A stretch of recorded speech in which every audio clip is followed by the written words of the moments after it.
What's up, everybody? Welcome to Mr. Straight Facts Show. I am Mr. Straight Facts. Hope you guys had a good weekend. Mine was good. Let's get into some things that happened today.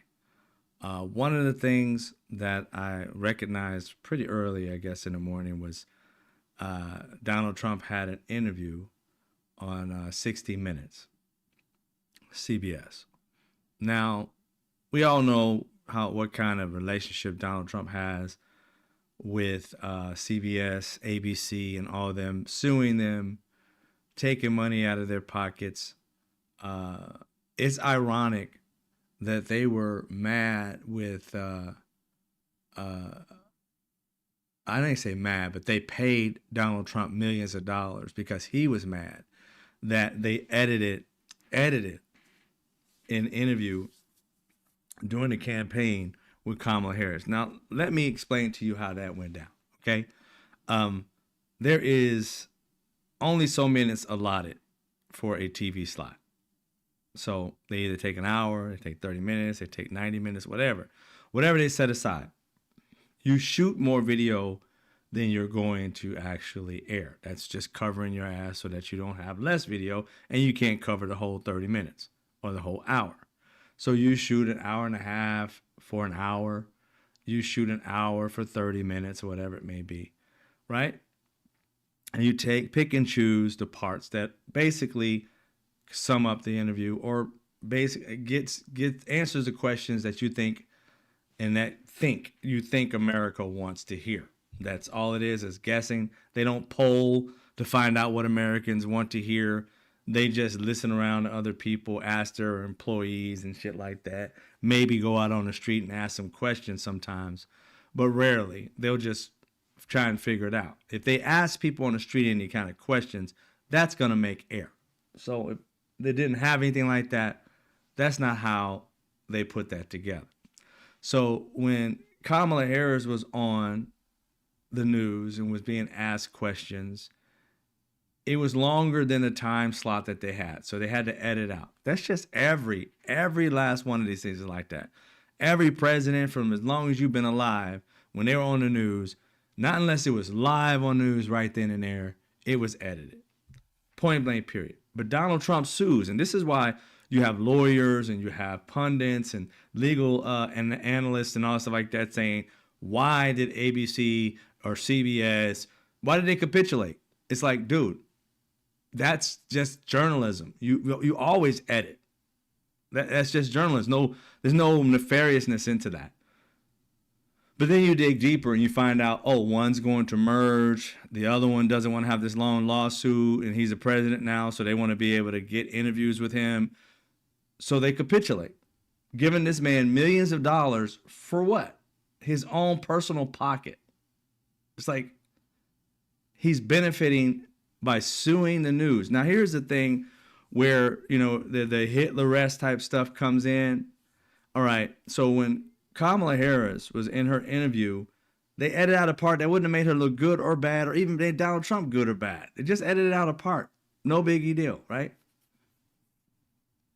They paid. But the underlying text was, if you make me look bad, I'm going to sue you. And so what happened with 60 Minutes? What happened with 60 Minutes? Hey, Mark, I see you. DJ, how you doing, Miss Darlene Johnson and Vera? What happened on 60 Minutes this Sunday? We find out that in 60 Minutes, I think his segment, what they showed was like 30-something minutes or whatever the heck it was. At least that's one clip that they showed that I got to see because I didn't watch the full thing on Sunday. But then they put the whole thing, the entire thing supposedly online, right? And this is what every news organization was saying. They said it was 90 minutes. I only saw a 60-minute one. I haven't seen a 90-minute one. I didn't see that. And they said it was entirely 90 minutes. So turns out there's a transcript of it and all that. And so in it, Donald Trump goes off. I guess her name is Nancy. He goes off on her, screaming at her or some shit, going to leave. And it's like, That didn't make any cut, yo. That didn't make the cut. It didn't make air. You saw the president get bent out of shape, yell and talk shit to the anchor / reporter, and it didn't make air. Why didn't it make air? Because they didn't want to get sued by Donald Trump, and they still want to do merger stuff. So they did their best to make him look good. Wait a minute. Didn't you sue CBS for trying to make you look bad and making Kamala supposedly look good by editing out video, instead of being consistent and saying, okay, when Donald Trump comes on, we can't edit out any video. We got to automatically put out what's out there. What he says has got to be out there. No. It was all about trying to make him look good. Had nothing to do with Kamala. Had everything about making him look good. And they took the hint, and not only did they take the hint, they've been compromised. They literally put out a propaganda piece that didn't show you everything that he did. Everything they put on there was, they asked him questions, yes, right? They didn't like too much force the issue on it. It was like, you know, she may have asked a question and then kind of went back on it a little bit, and I said, but you did this, but you did this. And then he'd be like, well, I don't know anything about that. And then she's like, okay, next conversation, next topic. And I know they want to get some places, but I want you guys, and this is personal, right? I don't know what everybody else wants. But CNN, CBS, MSNBC, we don't give a shit about how many fucking topics you cover. Fuck all that. Okay? Get over that shit. We don't want to hear 15,000 questions. If he lies on one, stay on that bitch for 25 minutes. Make that bitch squirm. Make him sweat. Make him get mad. I don't give a shit. I don't want to hear 15,000 lies. I'd rather hear one fucking truth. Okay? Stick to the truth. And if he lies, continue sticking to the truth. And if he doesn't change it, continue to say the damn topic. And he gets pissed, get the fuck up and get out.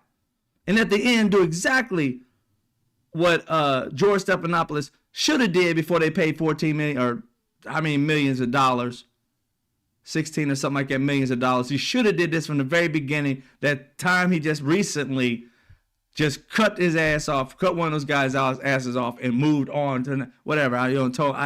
And moved on. That's what you need to do. Move the fuck on. After he sits there and lies so many times, thank you for your interview.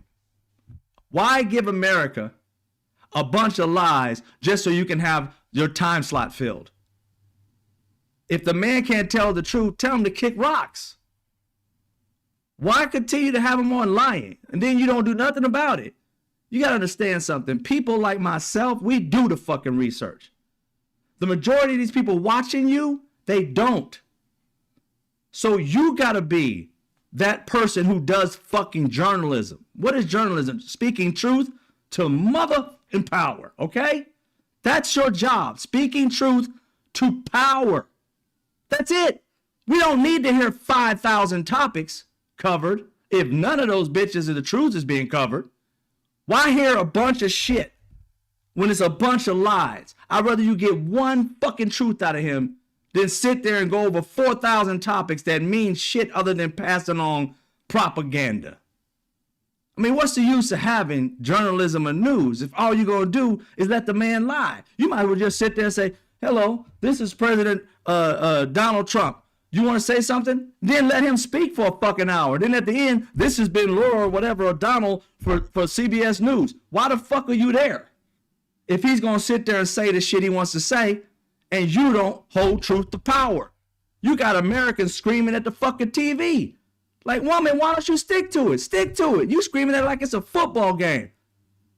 How you gonna fumble it like that? You screaming at this shit, and you're supposed to be a journalist. Journalism is dead. Journalism is dead. How the hell you let this man lie for an hour or whatever, 90 minutes he was talking to you, and you sit there and go, oh, well, the president, it really isn't this, that, and he goes, yes, it is. And you're like, but no, it isn't. Yes, it is. But, oh, next topic. No. Bring up the facts. Say, you know what? Since we have this debate, sir, right there, Where's your source at, sir? I don't understand where you're getting your sources from. Let him sit there looking dumb. Just like this. Let it be dead air. Because it shows that this man has no fucking clue. But you guys tried to make him look good. Why? Why are you trying to make anybody look good? When President Biden was doing, you guys didn't try to make him look good. CBS, NBC, you got, what was that? The black reporter tried his best to make Biden look bad. Asked him questions and stuck with it. Made him try to get him to stutter and everything. And I'm sitting there like, huh. You've known Biden, this report, that black reporter, I forgot his name, anchor guy. You've known him for many, many years. And you sat there and tried to catch him in something. And even though he didn't get caught, he started stumbling because he's a stutterer. And you tried to make it look like it was a bad thing. I don't have a problem, truthfully, with you doing your thing. That's what you wanted to do. That's what you got. But you try to get the truth out of him. You really kind of look like a fool. But hey, you was trying to get him. I can't complain about that. You was trying to get him. President Trump deserves that same type of angst. If you got some to hype, you're saying like she was sitting there saying, hey, these are things that you promised that you're not promising. You need to stick with the people. Instead, where's this thing at where you stop sticking with the people and started like listening to what he was saying and moving on? Again, covering too many damn topics and getting no fucking value out of them. Oh, Mr. President, what's this? I don't know. Oh, okay, thank you. Okay, now what's this? I don't know. Okay, thank you. I want to go to this next topic. What about that? I don't know. Thank you. I want to go. What the fuck is that? I mean, how stupid does that look? Mr. President, is that true? No, it's not. Well, it says it's true, but it's not. All right, next topic. And you got the facts on your side. You can't call him a liar and say, most people would say you're lying right now. What are you doing, sir? I mean, we have the facts right here. And you're saying the opposite. Why is it that your perception, what you believe, is the opposite of what everybody sees as facts? I don't quite understand that, sir. Could you explain your logic on that? He's just going to sit there and look like a dumbass because that's what he is. But you guys keep on trying to make him seem somewhat smart. And you look like the dumbass because you look like you don't know what you're talking about because you don't press him. You keep moving on. He's the one that looks like he knows what he's talking about because he makes you look like a fool by saying what? I don't know. And therefore, you look like the person that don't know how to get an answer out of somebody or you don't know what the real fact is. And if MAGA's watching you, it's like, oh, he owned her. He owned her. Why? Because you did not own him. If you're going to bring up facts, have them just like he does. Look, I got a fact. It's literally right here. See, right here. I drew it in marker. It goes all the way. He brings you these dumbass facts. And they're looking at it like, wow, a marker must be true. Totally. And you guys just keep it moving. Instead of looking at him like, dude, you wrote that in a marker yourself. What's up with that? Nope, never confront it. You go to your fucking like studio or back to your microwave truck. He drew a marker on blah, blah, blah, blah. But you didn't address him in his face about drawing this marker or nothing. Bringing out these fucking, PowerPoint charts that don't mean nothing. Y'all don't say nothing right there to his face. What's the purpose of having news if you ain't fighting for the people with it? It don't make any sense. I thought journalism was about power, putting power and holding power responsible, right? Truth to power. Where is the truth to power? As you're talking to power, you're letting power tell a lie, and you don't even try to stress the truth out of him. You don't even take it to the point where if he said something like this, he mentions, oh, you let go, and this is one of the real things happen. You let go of a big time like fraudster. He went to court, said that in Binance, he went to court and said that he did what he did. He pled guilty. He got what 4 months, 4 years, whatever the hell he got. And you pardon him. Why would you pardon him? You know what I'm saying? And if he says, well, whatever he's gonna say, I'll tell you. I'll show you in a minute. I don't know. I'm like, well, if you don't know, is there a problem with your cognitive skills, or I'm trying to figure out like how you don't know something that you have to sign. Did you sign Did somebody else sign for you, sir? Because if you don't know, you had to have pardoned him. Now, was that an auto pen pardon, or was that? I'm not quite understanding. I mean, I know that I had cereal for breakfast this morning. You're gonna tell me something as important as pardoning a person who has ripped people off to the tune of billions and pled guilty and went through a court of his own peers and went to jail? You're gonna tell me you know nothing about that? Is there a problem that we should know about? None of that. None of that. They still validate this idiot. And they act like they're not. I said, well, we asked a few questions. We asked some tough questions. Tough? How the hell is tough when you get an answer, you know the truth, and then you repeat and say, sir, but this is what's happening to the farmers, and this is what's happening. Well, that's all the Democrats' fault. And they just sit there and look at them baffled. Next topic. I mean, why are you coming to work? The fuck is that? I mean, seriously, you just coming there to collect a check. Because I promise you, if I were there, that old man would probably have a stroke. Because there's no way in hell I would have an easy interview with him. And if he didn't want to come back, fuck him. Who wants somebody to come back to your station so they can tell lies? You want ratings that bad that you're going to bring a piece of shit in your studio just so he can lie. What the hell is that? News is supposed to be about news, not about profit. And you want profit and sensationalism so fucking bad, you're willing to bring in a person who lies, a fucking degenerate. You're going to bring him in there and sit there and lie to you. And all you're going to do is say, well, sir, it doesn't look like that's the truth here. Well, it is.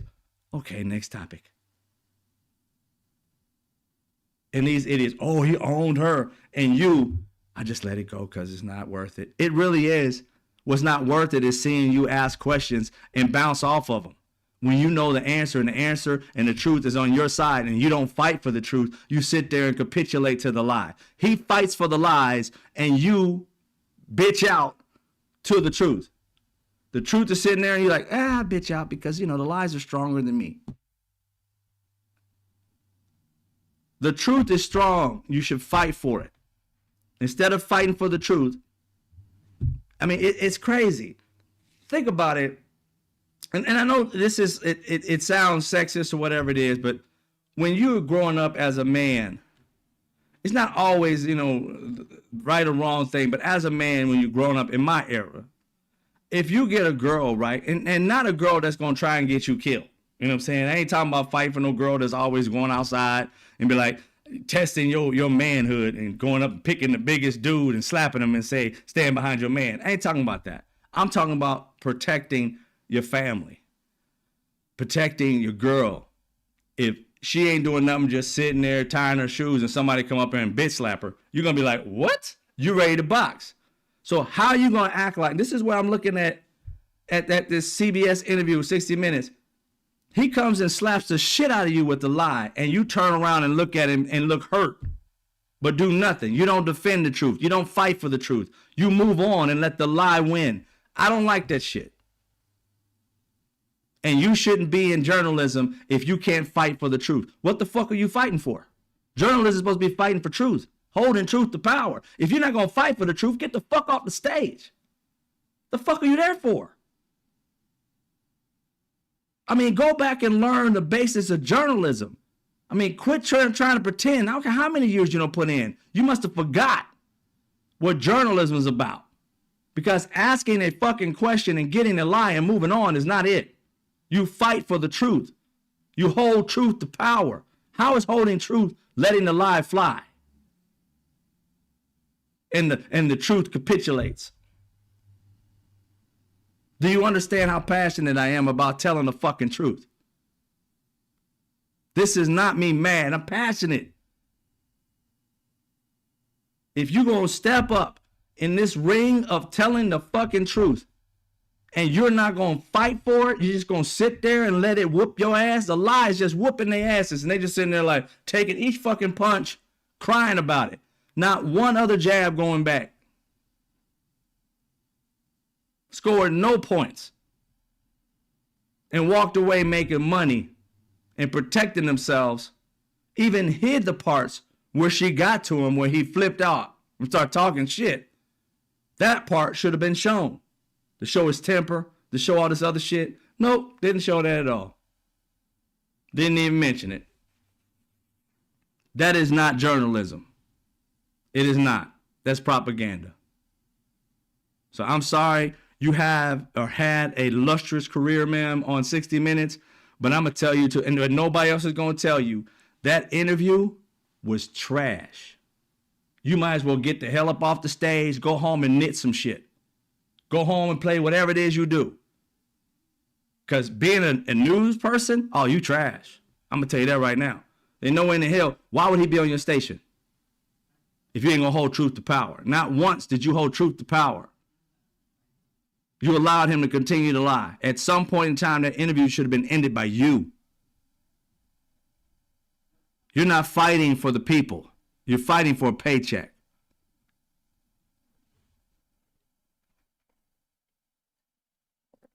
What's up, Five on Fire? I see you. All right, let me get back down a little bit of my little bite. I'm a dog for the truth. I ain't gonna lie, I'm gonna fight for it.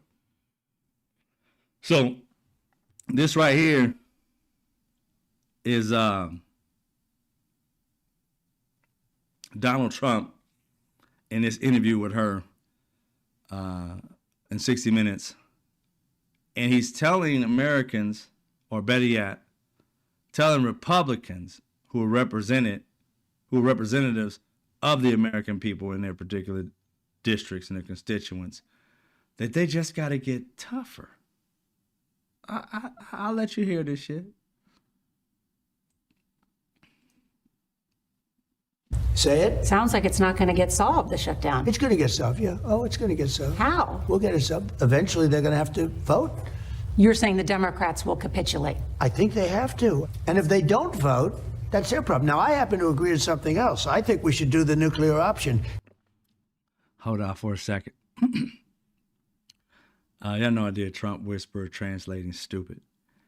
Donald Trump, I told y'all, if y'all see me on Trump Whisperer translating stupid, you know one of my things that tell you one of his tells when he's about to lie is, you ready for it? Okay, here we go. And he put his hands up and he's acting like he's telling you something that's fucking amazing. Like, there's something wonderful you never heard before. You ever heard of groceries? Great word. I won with that. You're a fucking idiot. Yeah, you're a fucking idiot. Yeah, you should have stayed in your mama's vagina, because there's no way in hell that stupidity actually formed into a human being. Groceries. I went on groceries. That's a wonderful word. You're a dumbass. You're a dumbass. I mean, I don't understand anybody that saw somebody say, I went on something, a little thing. You want to hear it? Here it goes. Groceries.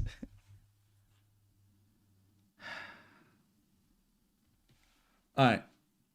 But he's about to explain to her something, and it's like, dipshit, we know.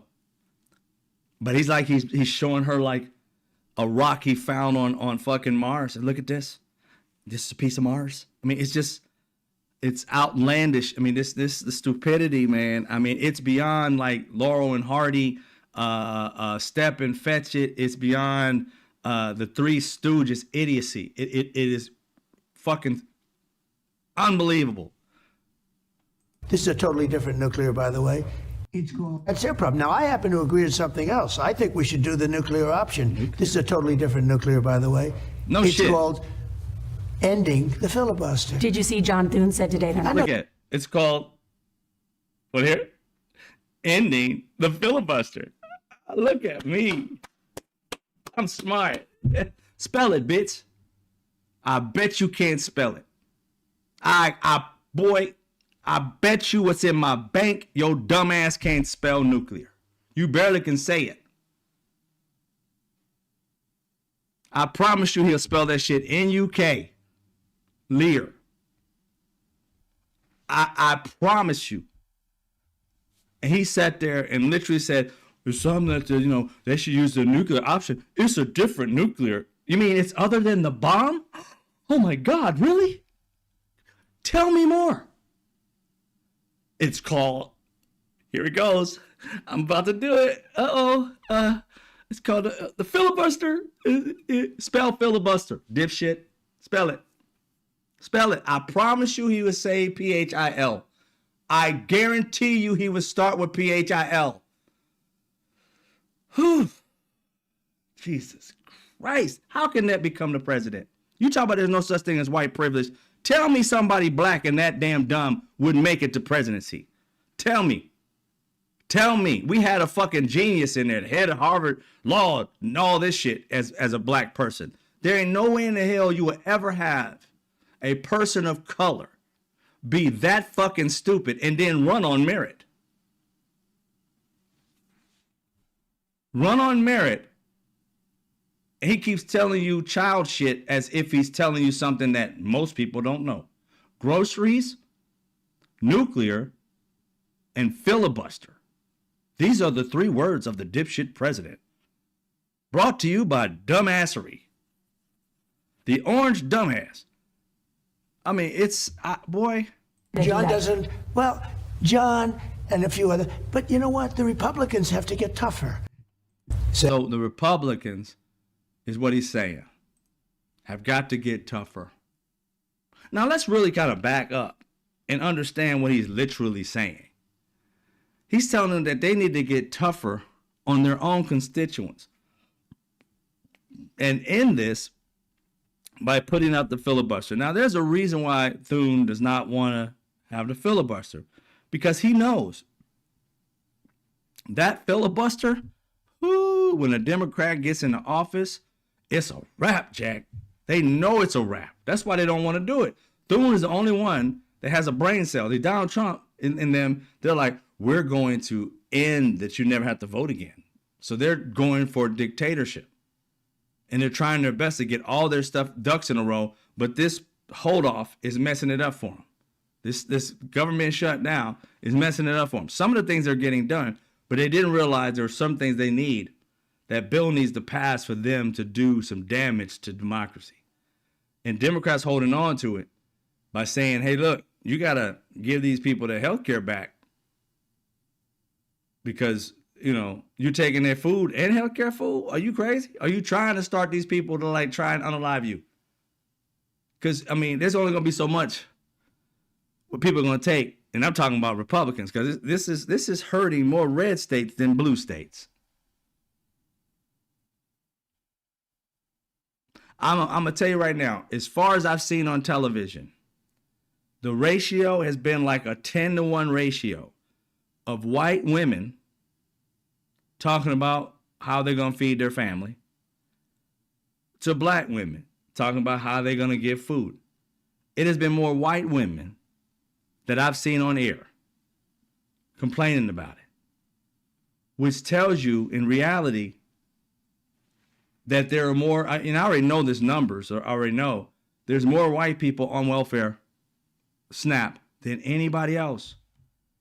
But I don't understand how people don't recognize that, and it's mostly in red states. I mean, there are millions. It's like in the red states, and you're sitting here like voting against your own best interest. You can't tell me you're not racist when you are voting for a man that's not giving you better health care.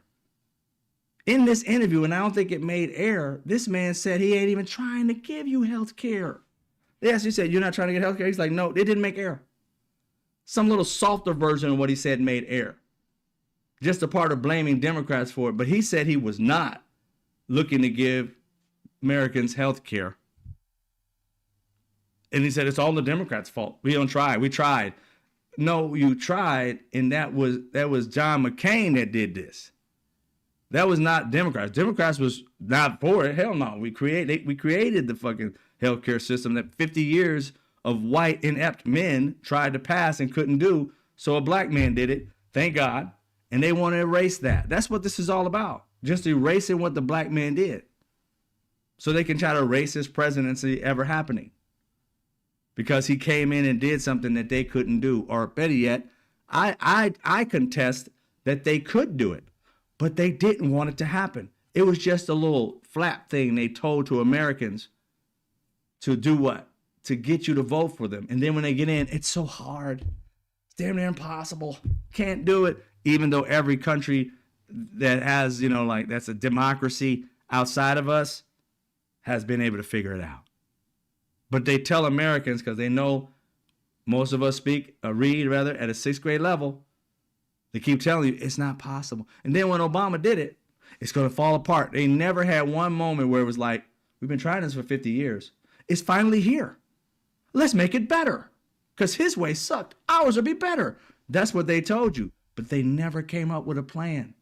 He still doesn't have one. And he's talking about he could still develop more concepts. I mean, I want to find out something. I want to find out something from people who have a brain. And maybe MAGA, maybe you don't have a brain, but maybe your parents taught you something that you just might have forgot. Thank you, Five on Fire, for the donations. I'm fucking disgusted seeing white Karens and blackface. Oh, I saw that. It was crazy. But I'm going to try and bring out something that your parents should have taught you. That maybe you're forgetting because you're letting things get out of your best interest in the racism and the sexism, the xenophobia, and trans people. That one trans person that you pissed off that's taking over sports.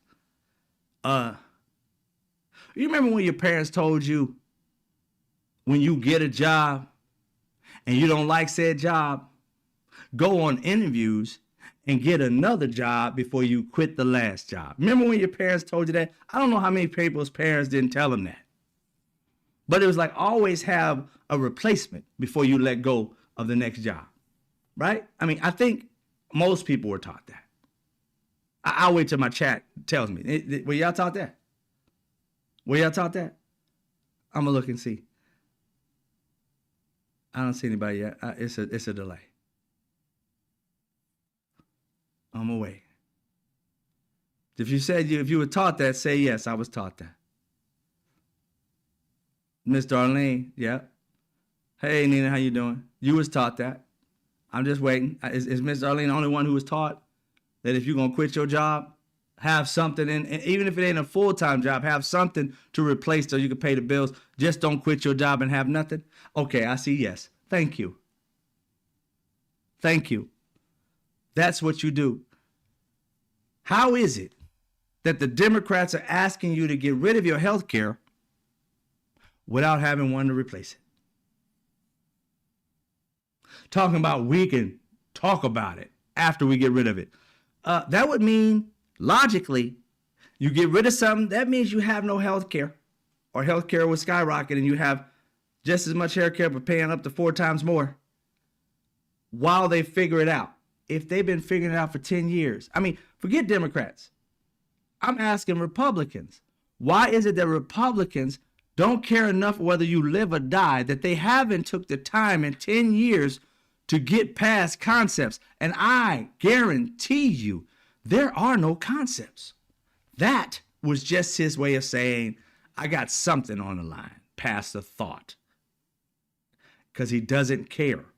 In this interview, he literally says there's nothing to replace it.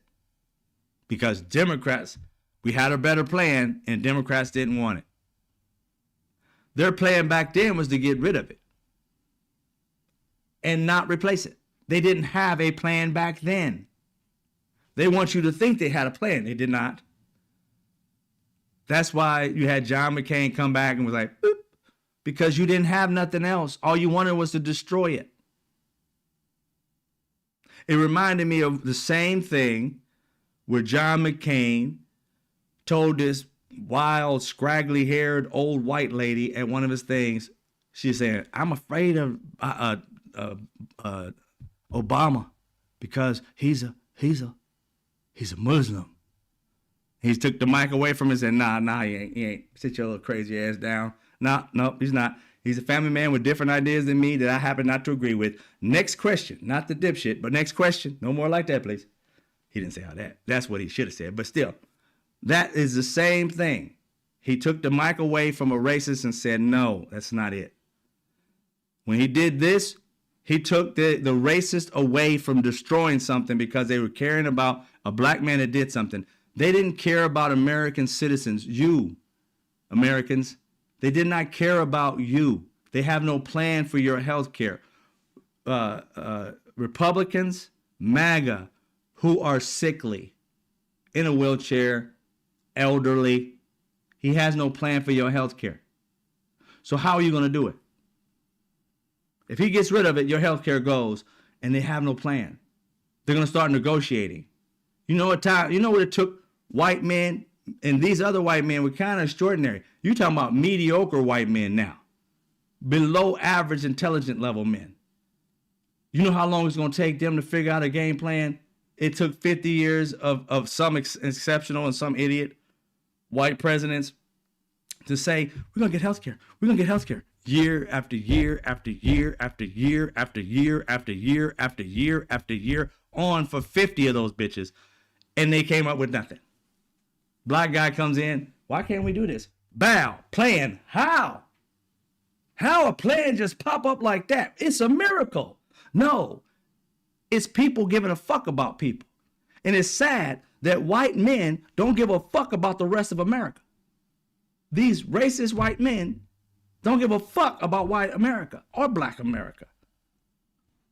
You gotta have wealth or some type of wealth to have health care. If you don't, go ahead and die. We don't care. You're useless to us. That's the message. And that message goes out to you, poor white people. It's not about black people. They want you to get that feeling like they care about you.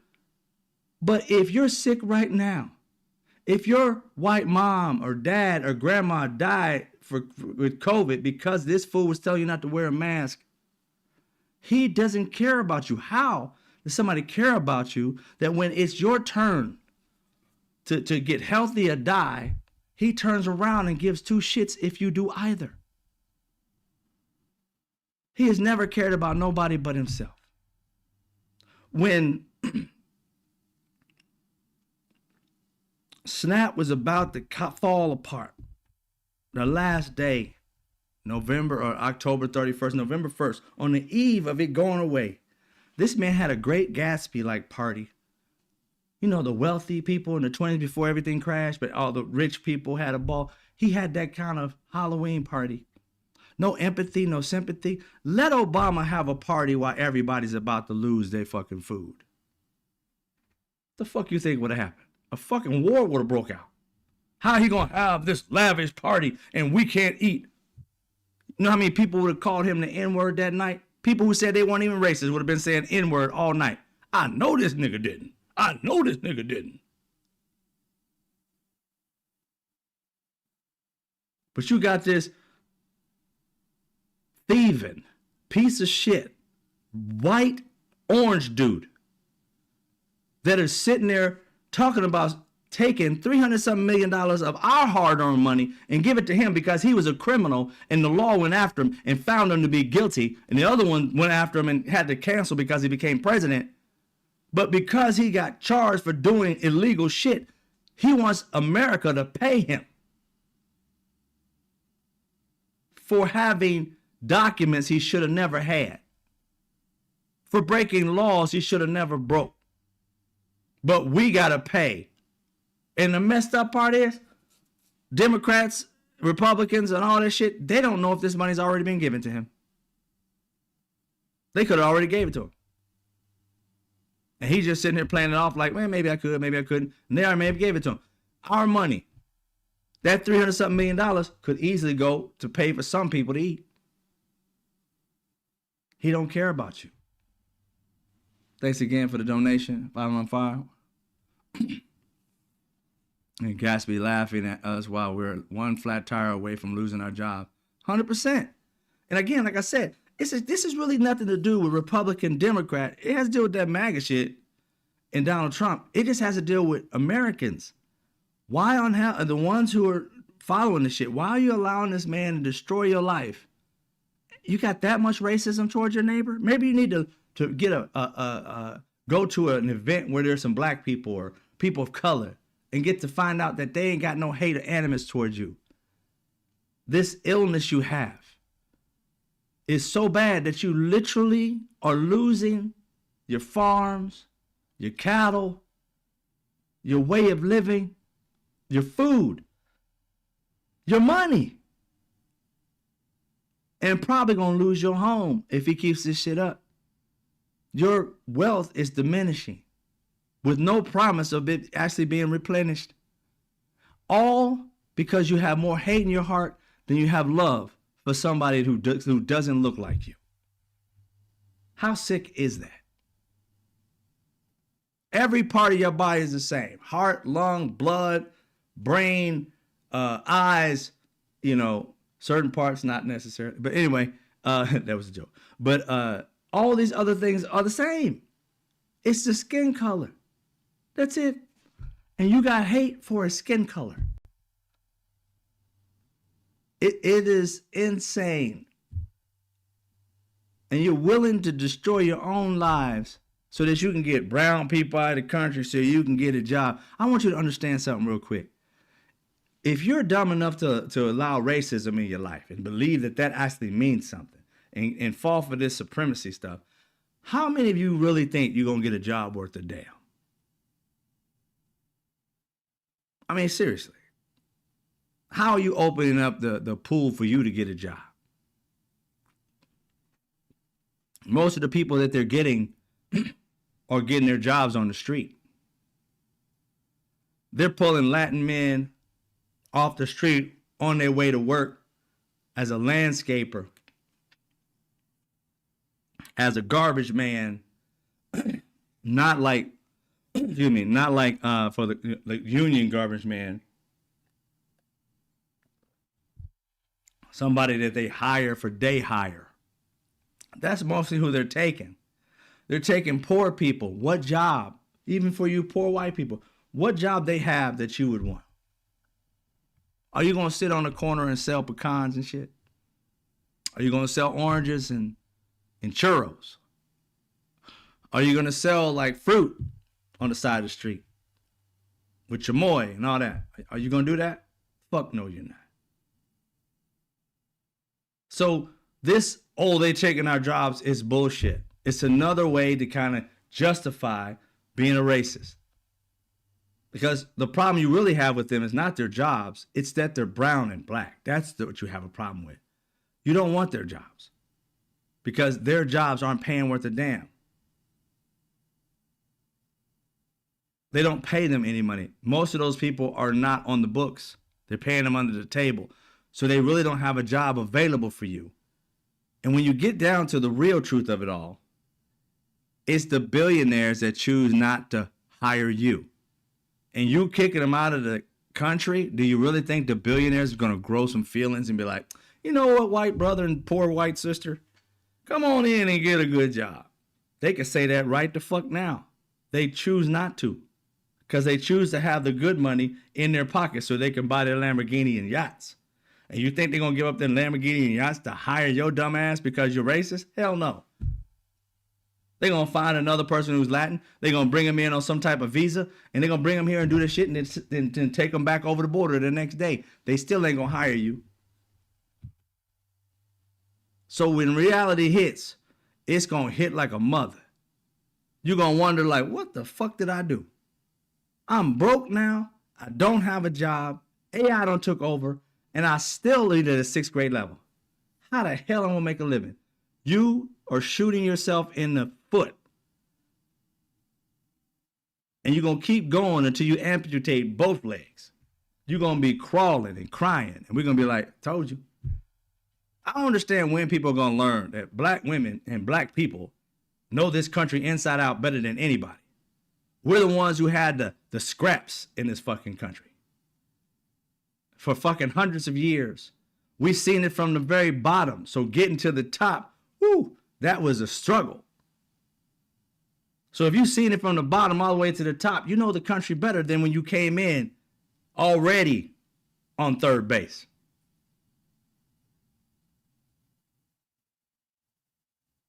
For us, we had to start being the batting boy, water boy, nowhere near touching a bat. So if you've been from the bottom and gone to the top, you've seen this country at its worst and you've seen it at its best to some degree. And you have a better understanding of what it really has to offer. So when you see things happening, especially black women, because I believe they've had it even worse, they know this country in and out. We know the patterns of what racism is and what it isn't. If you haven't lived that life, you can't explain what it is. Like, I can't explain what life is like being a woman. All I can do is listen to a woman and learn. You can't understand what racism is if you haven't lived with it. From the day you was a kid, the first racist look at you, the first disrespect, y'all, and this shit ain't like gone. I want to give you this is something that happened to me today. I joke about it. I kid. I hit my friend up. It says some little untoward shit about it, but keep it factual. So I'm today going to get my lunch, right? I was like, I ain't had a calzone in a minute. You know what I'm saying? I'm like, I ain't never had that in a while. So I went to this pizza joint. I'm there. There was this older Latin lady. You kind of walk up a hill, right, to go to the spot. Not a big hill, but big enough that I saw her sitting there taking a rest. I saw her and I walked past her, and I get into the pizza joint. I order my calzone. I'm straight. She comes backing it up, like beep, beep, beep, backing up into the spot instead of going forward. She turns around, backs up into the spot, then turns around, goes and tries to order pizza. She going through things. What size of pizza you want? What size are they? He going through the little rack showing her what size. Oh, I'll take that one, blah, blah, blah. Mind you, I have already ordered. You know what I'm saying? And I'm looking at an old lady. I'm like, oh, that's cute. I mean, she was an older lady. I say she got to be 80 or something like that, right?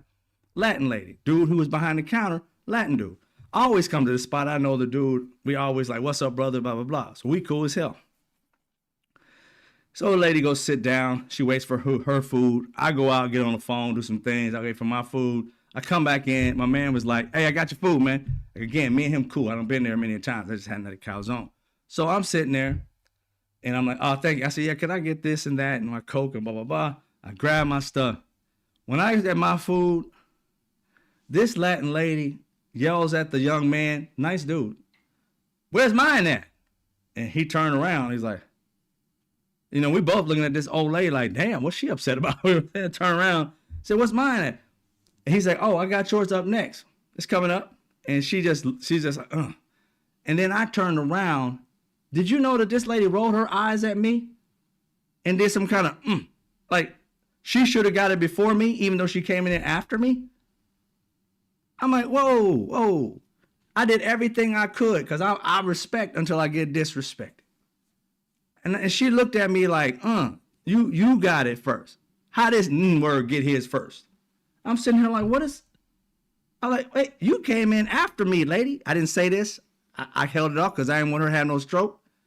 But I was like, and she kept looking at me, rolling her eyes at me all the way out the damn store. And I was like, what the fuck did I do to you? She was mad that this N-word got his food first. Like he was supposed to, because he was Latin, he's supposed to go in, even though she ordered after me. She was behind me. She was supposed to get it first. I'm like, is this some kind of senior citizen thing? Is this racism? And the way she looked at me, again, black people know when racist people look at you. You done seen it throughout your whole life. You recognize it just as well as anything else in life. And I'm like, what in the world have black people done to Latin people that would get them to hate a black person for no damn reason? I mean, I could understand if you got there 10 minutes earlier, my food came out first, I'd be tripping. But I was there good 3 to 5 minutes before you. You had a full-on pizza. I had a calzone that was already prepared. All you had to do was heat it up. She freaked out, y'all. And again, black people know this. I don't care what anybody else says. Black people know this country inside and out. We get the looks, we get the snares, we get the disrespect for no reason. This shit still happens. I am 54 years old, and I got people, she was older than me, of course, but people still being racist toward me and without me doing a damn thing to them. Don't tell me this country ain't racist. This Latin woman, I could have all kind of disrespectful things and thoughts of whatever about her. I had nothing from the moment I saw her. Oh, she's cute. Look at that. She's going on this little thing, and she's out here just hustling to get her food, man. She ain't gonna, I'm like, man, I was thinking nothing but positive thoughts. And here's the thing that I want you guys to know, because black people know this happens. Most white people may not know what this happens in a black person's mind when he still recognizes somebody's racist. We go through many different ideas before we get to racism. I thought of, maybe there was some kind of, she knew him or whatever, and there's some kind of senior citizen thing she should have got. Maybe she felt like, maybe she was not looking at me, this way. Maybe she was just, maybe her stomach was hurt. I don't know. I'm sitting there thinking everything in my head that it could possibly be to explain it away, giving her the benefit of the doubt, but she gave me no benefit. People think black people, when they go to racism, it's the first thing we go to. No, it is not. It's never the first thing we go to. In our head, we try to explain it away 50 fucking thousand ways. We give the benefit of the doubt, and when that benefit ends, and all these answers of maybe it could have been, nope, it could have been this, nope, it probably been that, nope, it might have been, no, it could have been that, but that wouldn't have happened. We go through all that, and then we realize this trick is still looking at me funny. Like I stole her lunch or some shit. What the fuck is wrong with her? And then you click. Only thing that's left. I shouldn't have to go through a laundry list of shit, but we do. Then we arrive at what it really is. She thought she should have had a better experience, and she should have been served before the black guy was. That's effed up. I would never, and this is, I start thinking as a black person, I have never gone to a restaurant where a black person was behind the counter and expected them to bypass all the white people and Latin people and Asian people in front of me and see me as a brother and bring out my food first, even though I ordered last. I have never in my life ever thought of that. And to think brown people would do that to black people after all we done been through in this country. It really threw me, y'all. I mean, I've been around my whole life. I know that, but I'm saying it just threw me for the day. I knew it's out there, but you just never know when it's going to attack you. And you see it, throughout the day. And people act like, I never get it. It's because you look past it. I could have easily looked past that woman, but at the time, like I said, I was trying to throw every scenario it could be till I arrived at what it was. And that's the problem in this country. And not even only with racism, with sexism, with xenophobia, gay, lesbian, all that. People automatically assume shit about people, have issues with certain people, and you don't know what those people have gone through. And it really has nothing to do with you. Donald Trump is putting Republicans, Democrats, Americans through hell. And because he is riding this wave of racism, xenophobia, anti-trans, he's riding this world of fascism, there is a core group of people in this country that are willing to capitulate to it, even if it's going to bring them pain, because they think he has their best interest. They're willing to put this man and surround him in gold while they sit in a pile of shit, hoping that he's going to give them an opportunity out of the shit pile. And if he doesn't get it, they think they get privilege just because they're white. I'll be respected again. Nobody disrespected you. People just wanted you to have responsibility for your part in things that go wrong in this country and stop scapegoating, act like it's somebody else that did it. That's all that was. And that's what this country is having a revolt around.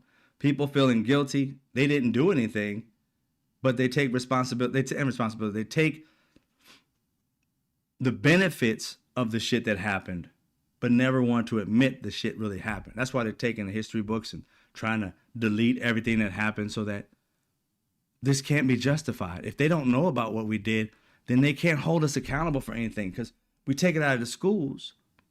It never happened. And if you think I'm talking crazy out of the side of my neck, history repeats itself. Go look at the daughters of the Confederacy. They did the exact same thing. Right after slavery was over, and they were looked at horrifically for all the crap that they did to black people, these women got into the school system, created the entire new books and got rid of what they did, the horrific things they did, out of the history books and whitewashed it all. And most of us were raised on that crap. From Christopher Columbus discovering America to slavery was just a blip, wasn't that much in the history, to what now slavery actually taught us some trades. It was beneficial to black people. I met a coon one day. I was at an event. I had a business downtown LA, near downtown LA, and I was invited to this really rich, it's called like the California Club. They only invited one woman who got there so many years. And I don't know if they had a black person that was a member by the time I got there or not, but I was invited to it. And all the mayor and all these other people were there, and all these people around me were wealthy. And I was one of the business people in the area, not too far from the area. And I got invited to it. So I'm there around these pompous pricks, and it was only like 3 black people in the room. Do you know I was the only one who wasn't a coon? I was in there all by myself with a couple black people, and everything they were saying, I promise you, the white people weren't even talking like they were talking. Somehow the conversation while we were at our dinner table, or lunch table, got around slavery. And the black brother, he literally said, we benefited from slavery. And I was like, oh, I got to get up. I got to go. The fuck you talking about? And I sat there, ask him, something in my brain, instead of punching him in his throat in this region right in here, instead of hitting him right there real quick, a little rabbit punch, like, shut up around these white people saying this shit. That shit ain't true. I didn't say that. What I said was, do tell. How? He went in to say, when we were slaves, they clothed us and they fed us. They didn't have to do that.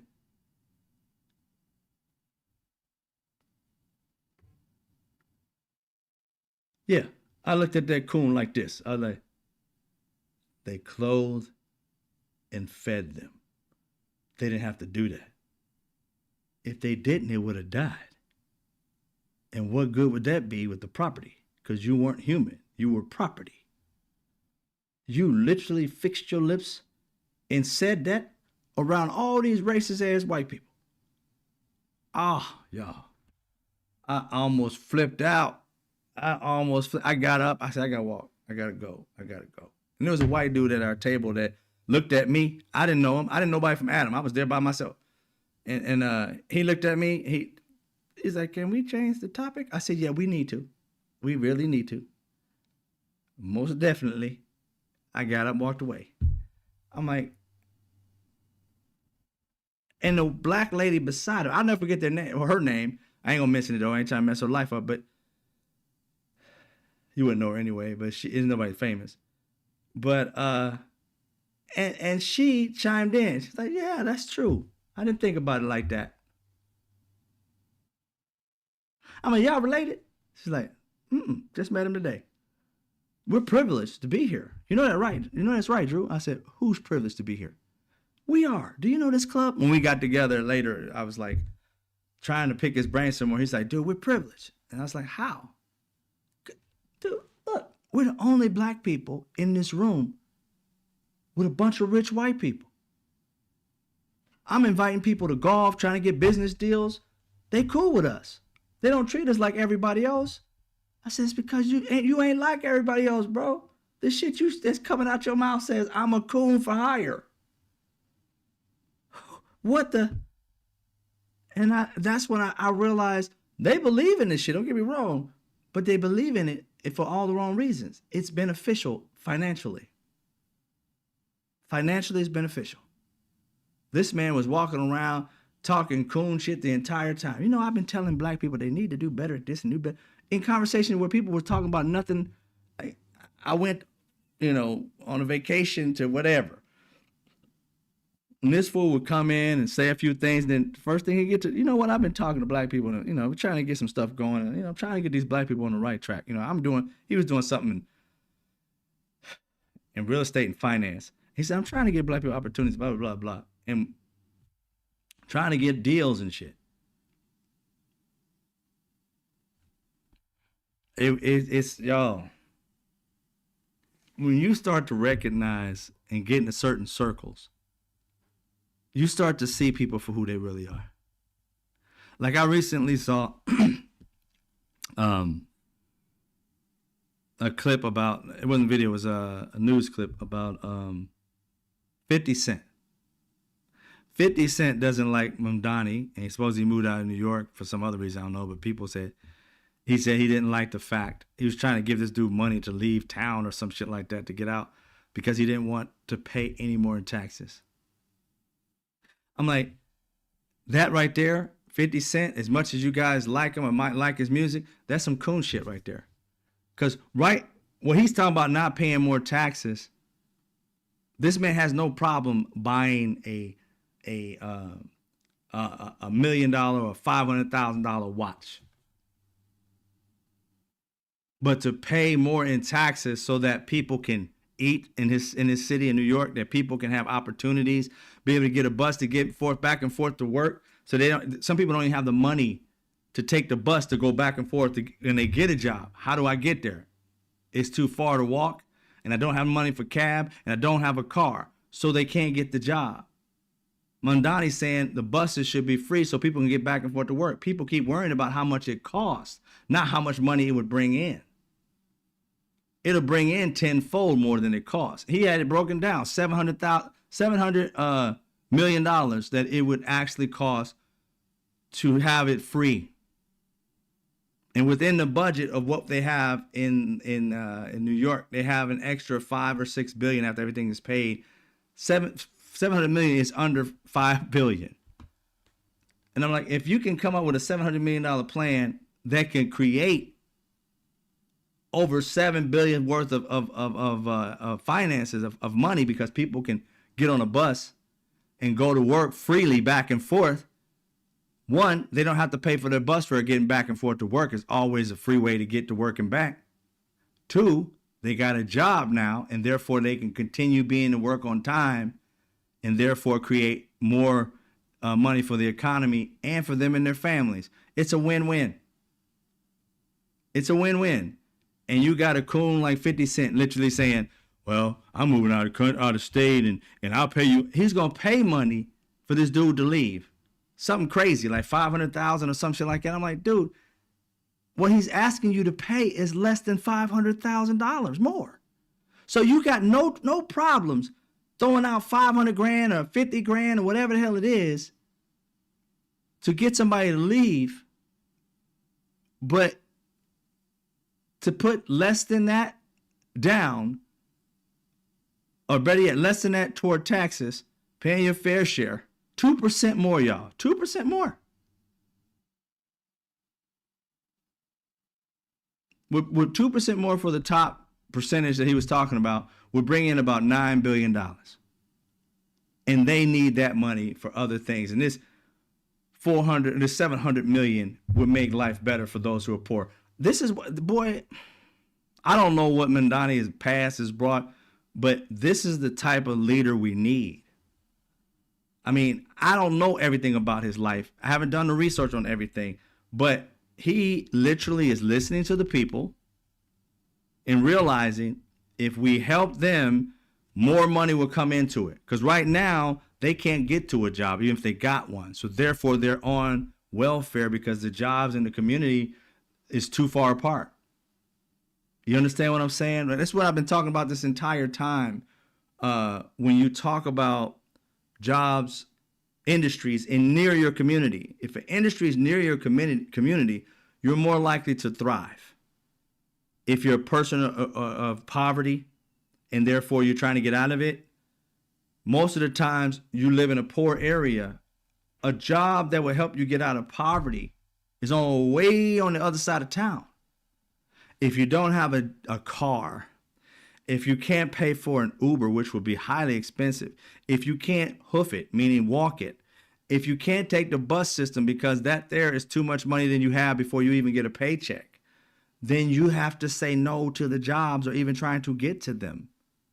or you say yes and you try your best to get there and you're late more than you are on time and you get fired. It is a cycle that continues to keep poverty growing and not, recessing. And the way you do that, he thought of it, is create a bus system that's free. And if it can get you to most areas of the city, it creates more money than you spend. If you can invest, and this man said all the right words.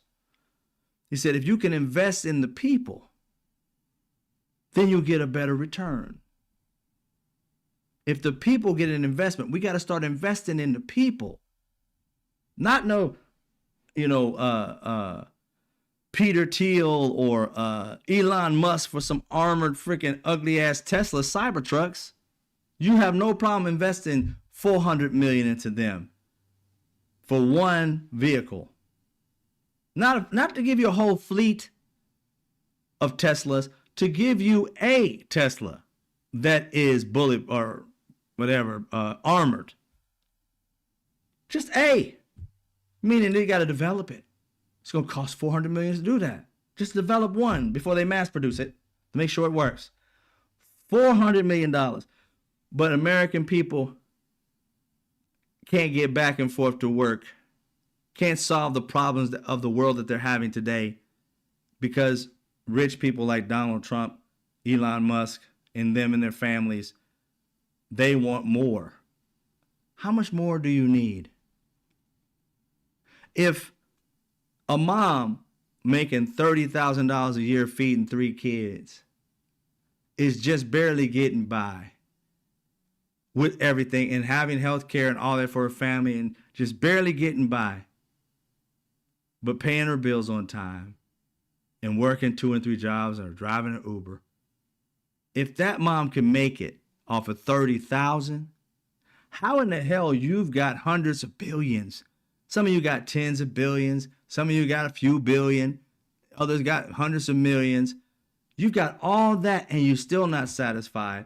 And these families are just getting by and raising wonderful families and children and moms and grandpas and doing what they got to do. And you don't have enough when you can buy up everything. Elon Musk went to Texas, some part of Texas, and bought a whole fucking city. The pedophile Epstein bought a whole island. And these assholes can't think about the moms and dads who can barely get by even though they working their ass off. You can't come up with one plan to make their life better. You're still going to be a billionaire. But you got no empathy or sympathy for them. We got a bunch of narcissist billionaires in this country, and one of them's running the country. And I don't know why Americans put them up on a pedestal. They give 2 shits about you, and you care about them more than they'll ever care about you. They tell you lies and rob your pockets, and you sit here and fall for the banana in the tailpipe every time just because you want to feel important when you're still going home and barely being able to feed your families. You think they got your back. And they are riding on the fact that you are never going to break from them. So why care about you? If I don't care about you right now and you all on my tip, why the hell would I start sharing feelings really out of nowhere? Why? You already love me when I hate you. So why start loving on you? That's the most abusive relationship that you can have. But it still happens. Have you seen Trump's definition of new American classes? Nah, I haven't. Thank you, Five Alarm Fire. I have not seen it. I got to look that up. But that's what Donald Trump is doing, and all these MAGA people who are leaders, they don't care about y'all, and they keep showing it. He told them to get tougher. The Republican people, like the Thunes who don't want to throw their constituents under the bus. And by meaning tougher, he means don't care about these MAGA people. They already love us. We ain't gotta prove shit to them. They're willing to starve and die for me. So Let them starve and die. They'll still love us. Let's move on. And that's exactly how he's treating it. And that's exactly what's going to keep going down until they decide that they are fed up with somebody who doesn't care for them. And that's scary how that relationship is still strong for many of those people. And that lets, if anything, that should let us American people who aren't like that bear witness on what this country is really like. Thank you. I look forward to it, Fire on Fire. What this country is really like. Not all of us, but the ones who unite it. See, many of us are so focused on our individual lives, and I understand that. But individually, we are here where we are here in this place right now. And I really want to stress this for those of us who are just like myself, because I put blame on myself as well. America, we are where we are right now is because me and you and people with a brain and knowledge and understanding, we have not unified. We're so busy thinking about just mine and forget about yours. It's a me thing, not a we thing. I'm going to take care of my family, you take care of yours. And we set up like that. And these racist, white nationalists, assholes are out here united. They thick as thieves on hating on all of us. Whether you black, white, Latin, all matter what, you're considered liberals. And now they're saying Democrats are like enemies of the state. No matter what race, color, or creed you are, a Democrat or liberal or even independent, anything outside of MAGA is an enemy of this country. There's something wrong with you guys. And he's making it seem like we're like enemies no matter what. And we could go to jail. We can do all. It's insane. And it's like throwing all of us in a basket. Black, white, Latin, just Democrats, anybody who thinks that there should be a democracy, we're enemies. And that's the reason why people, we are the problem here. We're not united to fight something like that off. Can't beat it if we're fighting it alone. If I say I want to do something for Americans and let's do this stuff for Americans, let's put money in, let's do this, that, and the third, how many of y'all turn off as soon as I say money? Put money in, we can start doing this, turn off, we're divided. The moment they over there, Donald Trump's like, I need this and I need to do this, but millions flow in from every regular ass person who is focused on dumb people leading the country. Millions flow in. Girl calls a little black kid the N-word. Millions, hundreds of thousands, almost $1 million flew into her pockets. Over and over and over and over and over again. Why? Because they're supporting that. And they're showing that support. And we're just sitting back. The people who are fighting for us, we just think that's their job. You're fighting for us. I ain't give you nothing. Putting their face out there, their likeness out there, their life on the line. And you're supposed to do that.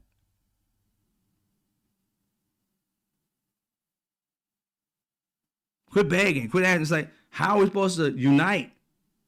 Or what? Around poverty? How are we supposed to unite if we don't have money to fight this shit off?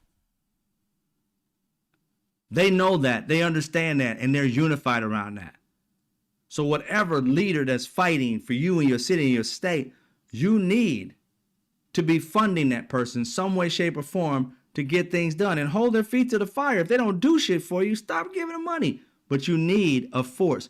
I say Americans, wherever you live in, we got to do this locally, state, federally.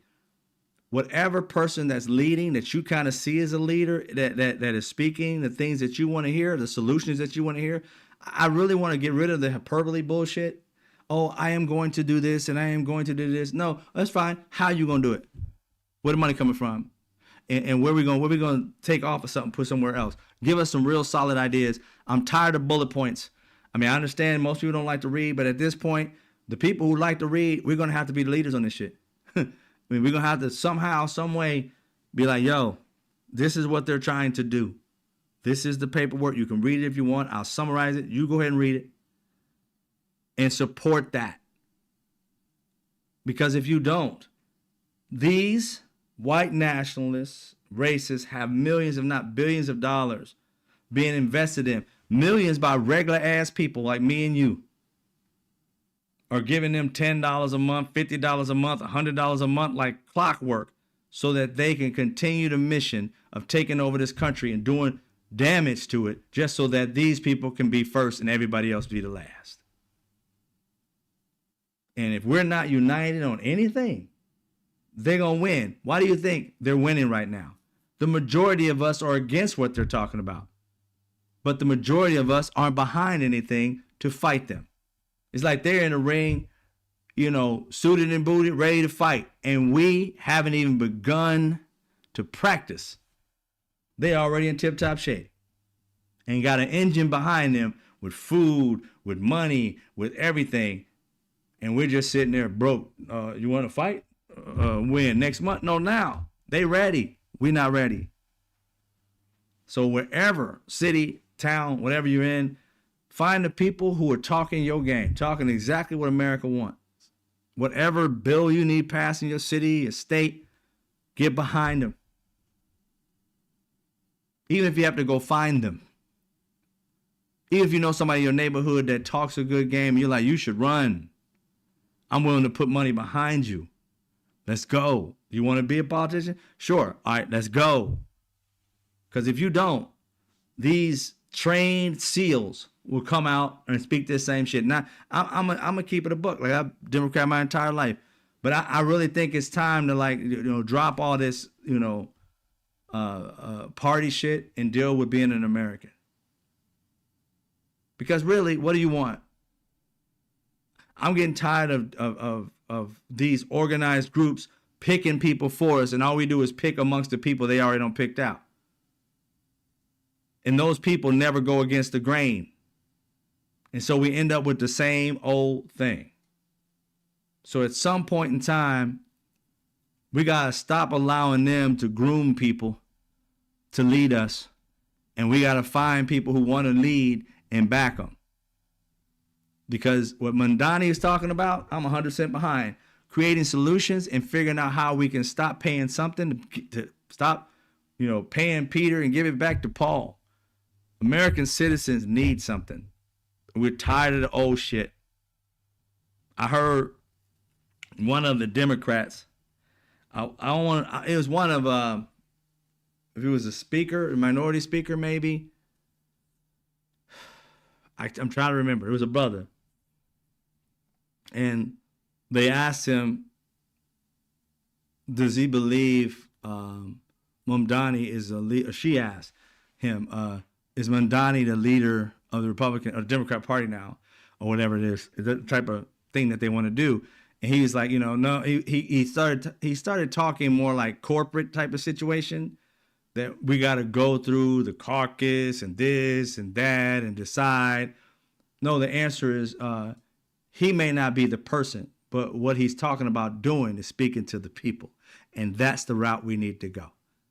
People are tired of us giving them these platitudes that we're going to do this and we can possibly do that, and none of that. No. How life going to get better for us? We understand you guys are fighting for health care. Wow, wonderful. That right there, keep sticking with it. We ready to fight and die for that. Go for it. But that is something. When he talks about, lowering prices so people can live and figure out subsidies to be able to do it, 100% behind. That's in every state. Everybody wants that. So I don't know why we ain't fighting for that, right?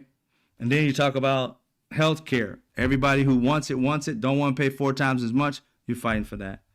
Getting an affordable way to go back and forth to work and not have to spend an arm and a leg and be able to save money and put money back into the state by taxes and all that, that it pays off itself once you put that investment in.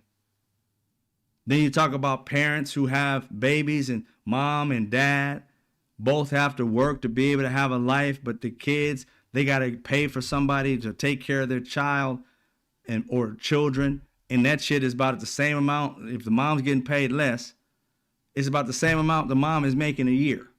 So the mom's working just so that somebody can take care of the kid. Her damn salary is almost the entire amount they're paying somebody to take care of the child. If the government can figure out a way that there's a institution of some sort that can take care of your kids while you're at work, saves you money. Therefore, mom and dad's most of their salary is going toward being able to have a good life. Now, if they got 2 people in the house making 50, that's $100,000 a year. And if they ain't got to spend $35,000 for health care that year, then that's $35,000 more in their pocket. I mean, come on now. Right, Miss Darlene? So that's my thing is, if you're going to figure out, if you're going to say the problem, come on with some solutions. And that's what I do with Avid Solutionists. But I want each one of you guys here, because we got to start being more active about it. I want to know what issues in your life that need to be addressed to make your life better. We need to start actually talking about what it is that would make your life better in America. As an American, I don't give a flying crap whether you're independent, I don't care if you're a Republican, Democrat, Christian, Buddhist, I don't care. As an American, what is it in your life that needs to be dealt with that make your life better on local, on state, and on federal? You don't have to tell me right now. If you know it right now, go ahead and put it in. But if you don't, if you got this, just think about it, and you can hit me up. I'm gonna put my email in here.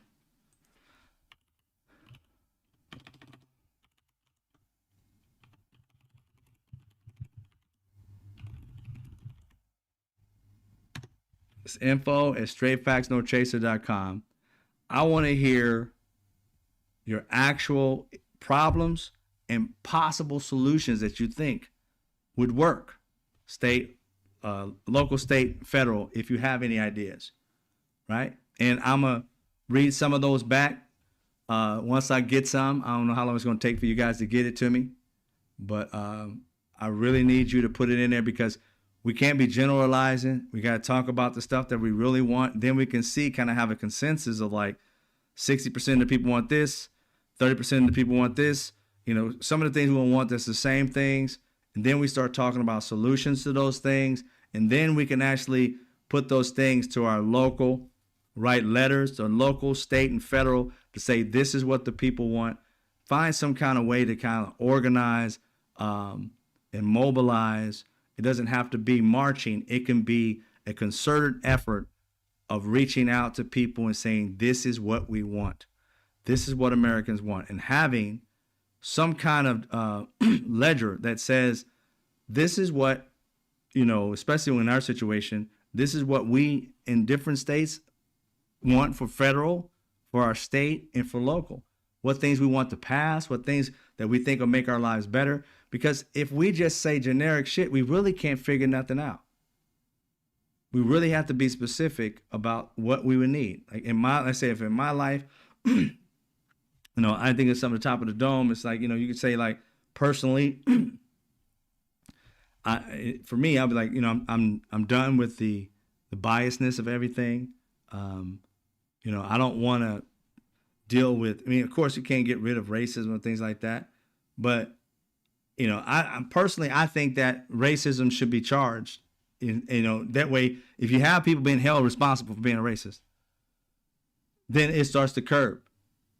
At least it starts to curb. And I ain't talking about saying something racist. I'm talking about doing racist acts, right? And it's supposed to be a law, but people let that shit fly left and right.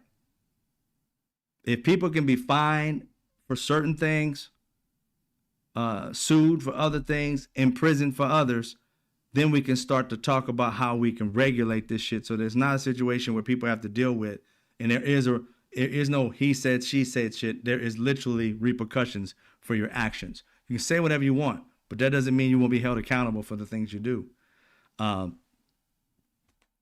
Personally, I also think that our leadership, if I'm gonna reach into the House and the Senate and judicial, there has to be some kind of way that Americans not necessarily pull the ripcord, but be able to hold our leaders, representatives, to account. I don't care if it's we got to get rid of the immunity clause for them. They can have immunity toward each other, but toward American citizens, they should not be able to have that. so they can be held responsible. They should not be able to easily lie to the American citizens, seeing as how our tax dollars, our lives are at risk. And if they can come out and lie to us, somehow that's false advertisement. I don't gave you money and I keep giving you money. You say you're going to do something, but you never really have that interest to actually pull it off. You're just saying that shit to get us to vote for you. There's got to be some kind of falseness in that. And it's got to be something held accountable. Personally, I would want that to happen.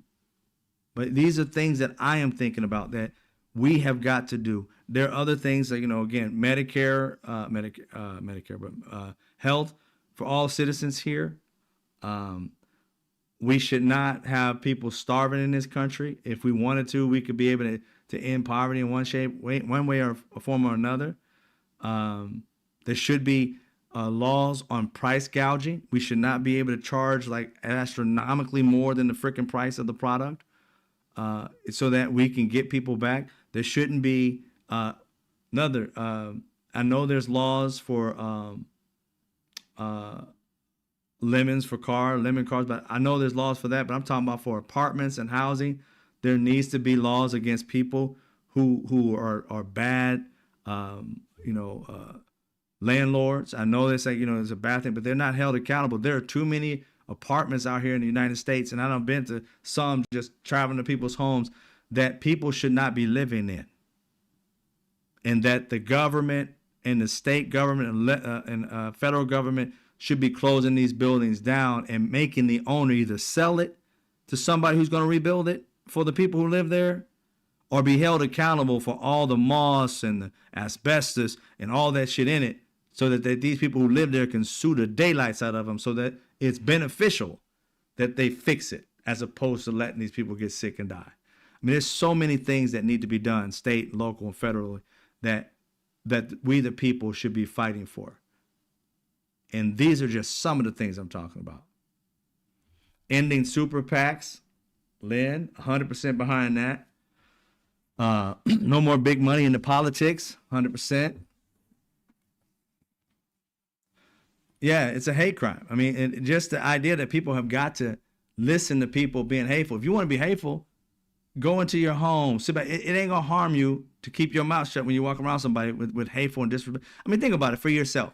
If I'm walking by you, and let's just say something about you, like I get on a bus often, and here in LA, I take the buses and stuff like that, just go into short places. I don't really go far, 10, 15 minutes away. And I get on a bus every once in a while, somebody in there rank. But I don't walk around and say, boy, you rank, take a bath. I mean, why would I do that? Why would I walk up to somebody? I don't know what life they done led. I don't know if they're homeless. Why would I do that? Again, if you walking down the street and you white, you hate somebody black, why you gotta say something? What's the purpose? What is your purpose of saying something? You ain't gotta be around that person. Just walk away from him. Ain't gonna hurt you to see him. Don't hurt you to pass him. Nothing. There's something wrong with people who feel like they have to do that shit. 100%. I'm doing that where I can. I'm trying to support small business as opposed to big chain companies. That's dope, DJ. But Dareth Ross, yeah, age limit. I'm 100% behind the age limit thing. You don't know when you're president. You don't know when people are gonna die. So you can't say a person can die at 35, 15. You know what I'm saying?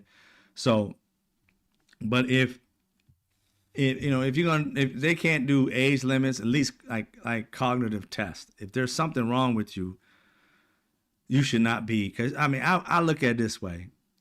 Just like anything else in life, if you're on all cylinders, I would not want to watch a geriatric basketball game. I'm just saying. I mean, I love me some Jordan, right? But, I would not want to see him playing in his 60s and 70s if he couldn't be Jordan. You know what I'm saying? And it's not disrespect to him or anything like that. It's just like, who wants to watch basketball in slow motion? Right? And not to say that they won't get out there and bust their butt and all that, but you, at that point, you're looking at, he landed, he gonna hurt himself. You worried about him landing as opposed to dunking.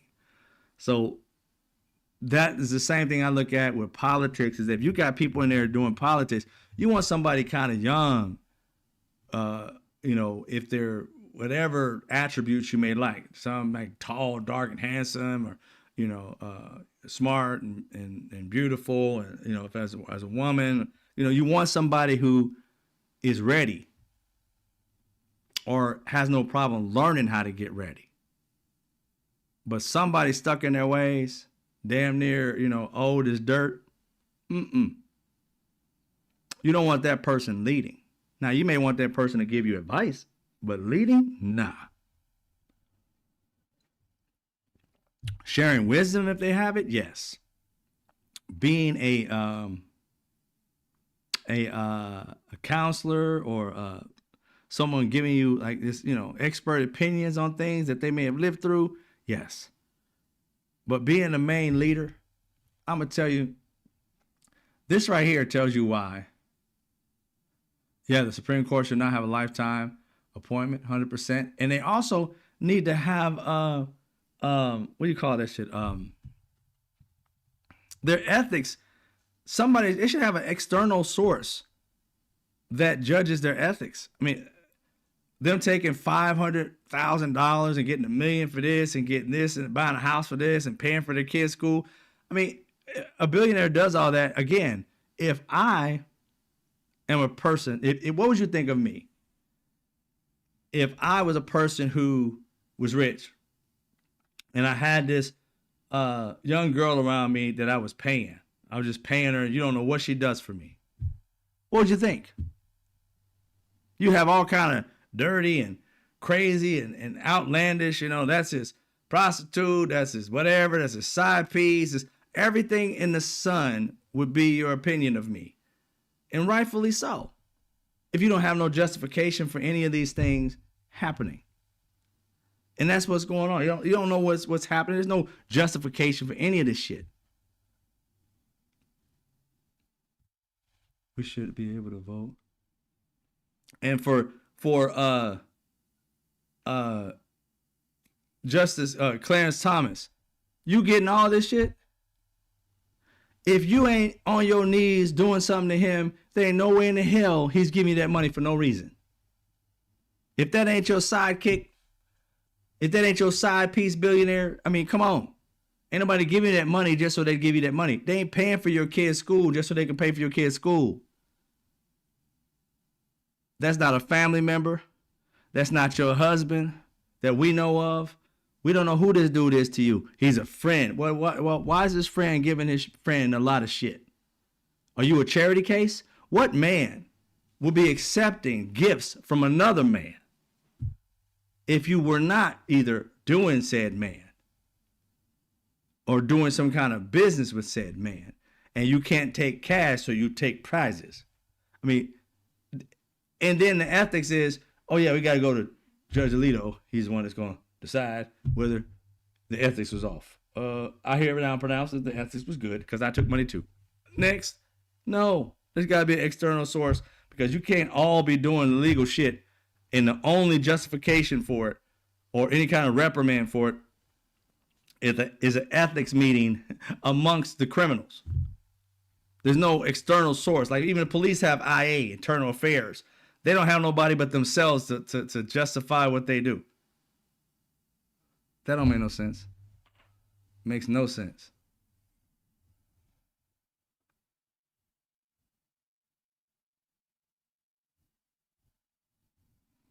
Yeah, Lynn, voting on the justices, yeah, I would think I would love that too.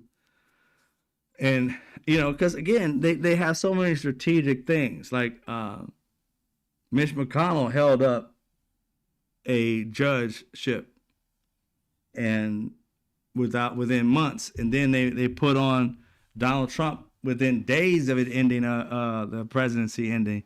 This fool, what's her name? Something Coney Barrett. They put her in, and I'm like, the rules just don't apply, and they get joy out of saying the rules apply to everybody else, but racist white men don't apply to us. But I'm going to give you one last thing. And this right here is Donald Trump being asked a question by the same lady who interviewed him on 60 Minutes. And listen to this. If Biden said this, every news station, their next day would have been, I'll tell you what it would have been after you hear it.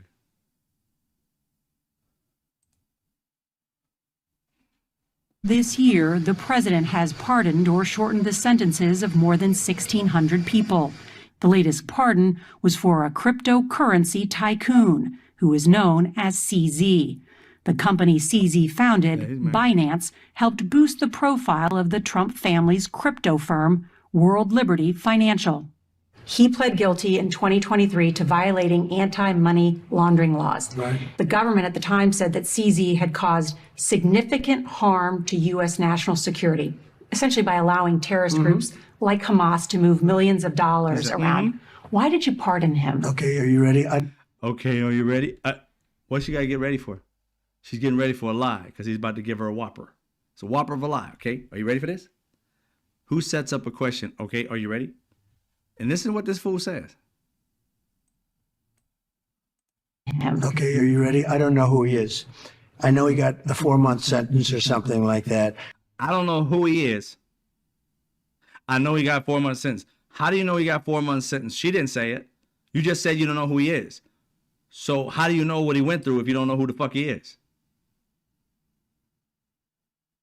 You can't distance yourself and say, I don't know who he is. I know he went through a 4-month sentence and something else he's about to say, and you're the one who pardoned him, but you don't know who he is.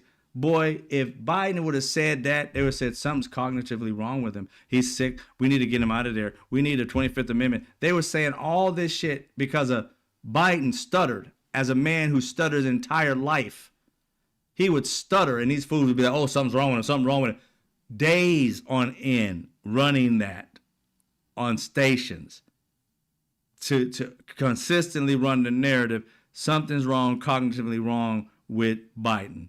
This fool all the time, him and Mike Johnson. You walk up to Mike Johnson, what do you think about what about the Republicans say about the young Republicans? What do you think about them saying they love Hitler and blah blah blah? I don't know what you're talking about. It's been in the news all day. Ain't had time to talk about it. I don't know what you're talking about. I look at it. They ask him again. I don't know nothing about it. You had time to look at it. I don't know nothing about it. How do you not know? I don't know about it means I don't want to talk about it. Because you got to know about it. You can't pardon him. How did you pardon him if you don't know nothing about his story? Was this an auto pen thing? And I heard it was a Biden witch hunt. In 2025, He heard it was a Biden witch hunt. So you pardon something about somebody you don't know, and you know that something happened to him and that it was a Biden witch hunt. Never looking at the facts of what the court said and what a witch hunt. The dude admitted that he broke the laws. Point blank, period. And you pardon the man, and check out what happens prior to him pardoning him. his crypto exchange Binance helped facilitate a $2 billion purchase of World Liberty Financial's stablecoin. And then you pardoned CZ. Okay, the World Financial stablecoin, that's Donald Trump's company. Yeah, Donald Trump and his son's company. This guy put $2 billion and bought out their company, whatever. Put money into it, bought it, whatever. $2 billion. And with $2 billion, boop, he comes out of prison. Pardoned. But I don't know him. How do you not know when somebody gave your sons $2 billion for a business they started out of thin air for nothing? You don't know it.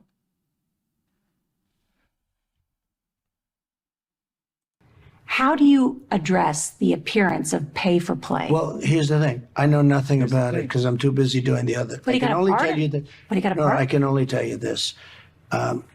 My sons are into it. I'm glad they are because it's probably a great industry, crypto. I think it's good. You know, they're running a business. They're not in government. They're running a business. They're not in government. My sons are into it, and I'm glad they're into it because, you know, it's a business. It's going to be good. I think it's going to be good. You guys started it, Trump. It is something that they started for you and you pushed. Remember, you pushed the meme coin and your wife got one too. Y'all both pushed one. Individual meme coins. Same shit. You both got one. And now this fool is telling everybody, I don't know. I don't know. And then she says, you know, how do you, you know, deal with the appearance that it could be? No appearance, ma'am. No, it is. No appearances. It is. You can't tell me this man pardoned somebody. I mean, follow the money. $2 billion hit their fucking bank account, and this dude pops out of jail after he admitted that he broke the laws and got whatever, 4 months, 4-year sentence, I think it was, 4-year sentence. He got a 4-year sentence. And literally paid $2 billion to get out of prison. I mean, follow the money. As soon as that money hit, that dude got a pardon. And Donald Trump don't even know. If Biden had said, I don't know who he is. You just pardoned him, though. Oh, I don't know nothing about him. He had something for 4 months. I know that. Well, that's something about him, right? So in a matter of 3 seconds, you went from, I don't know who he is. You ready for this? I don't know who he is. And then she says something else. Well, you know, I know this about him. What? Then you know who he is. Well, it was a Biden witch hunt. But you know who he is. You just said you didn't. Those two are not the same. You did know or you didn't. Again, no pressure on obvious lies. Just let them fly. She had him right there. She had him and let him off the hook. It's tantamount of you got an Ali Frazier fight. And Ali and Frazier got Ali up on the ropes, just killing him. And he just sitting there taking all the punches, getting punch drunk, and just let up on him. Didn't continue to beat him. Just let up on him. She had him against the ropes. Had him so bad that he couldn't do anything. He's sitting there just, I don't know, maybe, and then she just let up off of him. Instead of taking the punch to knock him out, she backed off. Who does that? Who does that shit? Not a professional in their particular sport. You're a journalist. You're supposed to get to the facts, and when you find facts, you're supposed to dig deeper until you get more. Expose as much as you can. That's what you live for. That's why you wanted to become a journalist, to get the truth out. And now when the truth comes out, you back off. This man literally said that he did not know this person. And now he knows him 2 seconds after he said he didn't know him. And she didn't say nothing else about it. She didn't say, well, I thought you didn't know him. Well, I know this. Well, then you know him. So let's quit playing games here. You know who he is. And you think it's a Biden witch hunt. So this right here was a vendetta against Biden. You just want to negate what Biden's DOJ or whatever, his police, DOJ, FBI, what they did. You just negating everything he did just because you don't like Biden. So what about the American citizens that he ripped off? You don't care that those American citizens are going to get ripped off again because all he realizes now, all he got to do is pay you $2 billion and it's a wrap. I can do whatever I want. You just gave him immunity. You think he's going to come out and start doing everything by the law? No. If he knows he can pay himself out of jail, what do you think he's going to do? He's going to come out and do just as bad, if not worse, than what he did before because you done gave him the green light. As a matter of fact, he's going to do all that wicked shit he did for Donald Trump. All that fraud, he's going to do it for Donald Trump. So all he did was hire the dude that robbed everybody and said, buy my meme coin and rob people with it and make me richer. Watch. These next 2 to 3 years, I guarantee you, if he gets out of office and Democrats come in, that same dude, if they follow the money, will end up going back to jail for 2 times or 3 times as long as he did before, because all he did was come out and continue his crimes for Donald Trump, because he knows he can get away with it. All these January 6 rioters, they're all signing up to be ICE people. That's why they got masks on, because they're a part of a gang. They're not really FBI agents. They're not really ICE agents. Not FBI. They're not really ICE agents. They're part of the Proud Boys and all that. You don't see them at January 6th, so they don't want to show their faces now, because you can see the way these people act. They have more rage. They're not learned on how to be an ICE person. These people, ICE work for other presidents. They did none of this shit they're doing now under Donald Trump. None of it. So how are they able to get rid of it? Get over it? It's because he's not going to penalize them for breaking laws. He's going to celebrate them for doing wrong. And he keeps on proving it every time he gets.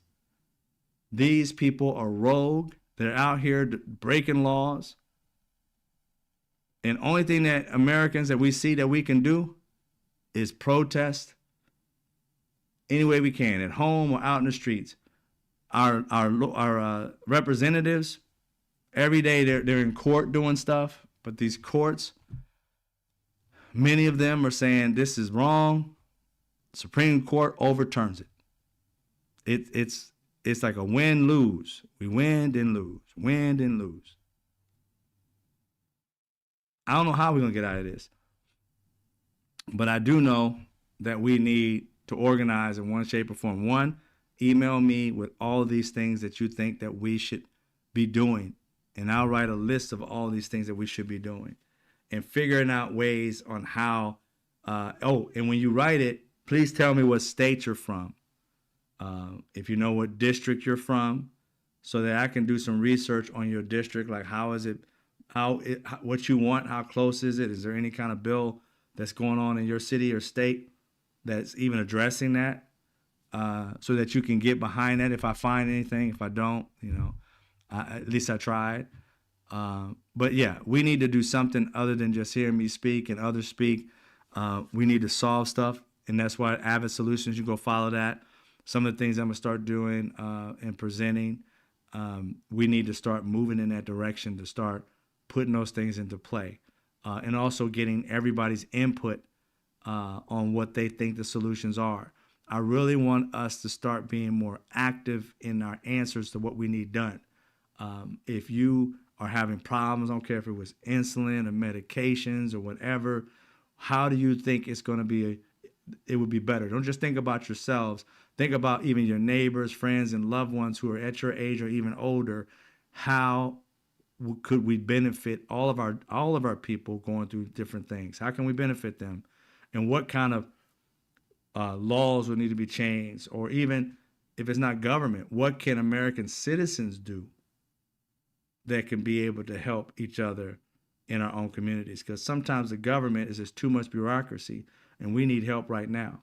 Like I said, if this world, average citizens, can give a woman who called a black child the N-word damn near $1 million to support her when nobody's going against her, but give her $1 million to support her, then I don't understand why we can't put money together to support each other in some way, shape, or form. If you believe in, whatever it is, poverty or whatever, we can come up with programs and be able to start funding it ourselves so that we can help the people in our communities. And as it grows and you see that it's helping people, it can multiply. But we must first start to show people that it works. And those are the types of things that I want to do with Avid Solutionists, is start coming up with solutions, even if it's a seed of a solution. There's nothing wrong with failing. We can keep trying and trying until we get it, but we can't just keep talking about it and doing nothing. So I'm going to come up with solutions, and you guys can come up with solutions. We put them together, make them better, and decide upon what we should do. Even if it starts in like California first and moves to Chicago, another state or whatever, wherever it needs to start, doesn't mean that's where it's going to end. It's just the seed. We got to plant it, we got to water it, and then we got to let it live. And hopefully, once we put it together through different solutions, we're helping out millions of people eventually. And quick understanding of something. I do not believe, and do you know what the world is? I do not believe, and there's nothing wrong with it, but I do not believe in nonprofits saving anything. And this is the reason why. Don't get mad at me real quick. I ain't saying they ain't trying to do nothing.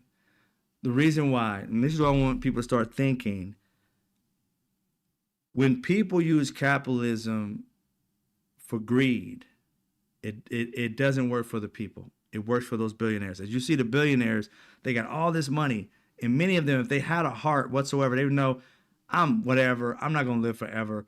This money, what is it for? It's so that, to all whom much is given, much is expected. They could be starting financial centers to teach people certain things, still making money. They could be going out and feeding the hungry every week and not have a problem. The money they got, they can go feed the homeless every day, all year round. They still probably won't only spend no more than $100 million. Yet you can spend $100 million to elect baby Hitler. It's just insane to me. If these people, to whom much is given, they're taking and taking, right? They're not giving anything back. And we have to create the type of people, or not create them, but we got to start supporting the type of people that want to do that want to give back to the people. And they want to give service to people and create systems for people so that people can have more avenues of revenue just by living their day-to-day life. If you're not coming up with solutions that help people have a better life, why are you here? I mean, seriously, no disrespect, but why are you here? Are you just here for yourselves? What kind of world is that when you're just here for yourself? You live and die. But if you're here for others, you live on forever. Because people will never forget those people who put it on the line for them, who came up with solutions to solve not only their own problems, but others, who shared solutions so that other people could thrive too, not just yourself. If you're not lifting people, then why are you here? Because it's a whole symbiotic thing. It's like, it's a we thing. If I lift you, you are lifting me. It's a we thing. And what these billionaires are doing, it's a me thing. They're firing people, not caring about these people having any kind of money. And the reason why I'm saying I don't believe in 501(c)(3)s is because you have to go, and this is just my vision of it. I don't see it happen too many times with people who are in 501(c)(3)s and also in in B corporations, things like that. They're doing the right things. Don't get me wrong. They have the right thing in their minds to do. But these organizations aren't built to solve the problem. Why? Because they don't have a steady income. They have to go out and beg billionaires and 100,000aires and people like me and you for $19.99 a month to be able to pull it off.